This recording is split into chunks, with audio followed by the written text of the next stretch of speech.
इतिहास साक्षी आहे, जगात काही व्यक्तिमत्व यशाने मोठी होत नाहीत, तर संघर्षाच्या भट्टीत तावून सुलाखून घडतात. निमगाव सावा ते जिल्हा परिषदेचे उपाध्यक्ष हा प्रवास केवळ सत्तेचा नाही, तर जनतेच्या अखंड विश्वासाचा आहे. निवडणुका आल्या गेल्या, राजकीय समीकरणे बदलली, विरोधकांनी टीका केली, पण साहेबांची जनसेवा कधीच थांबली नाही.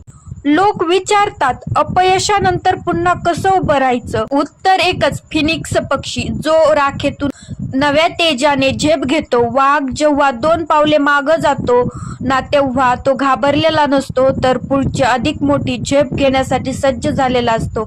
राग झाली म्हणून अग्नी संपत नाही, पराभव झाला म्हणून संघर्ष थांबत नाही, आणि संकटे आली म्हणून नेतृत्व झुकत नाही. कारण माननीय पांडुरंग पवार साहेबांची जिद्द, चिकाटी आणि जनसेवेची निष्ठा हीच त्यांच्या नव्या भरारीची ताकद आहे.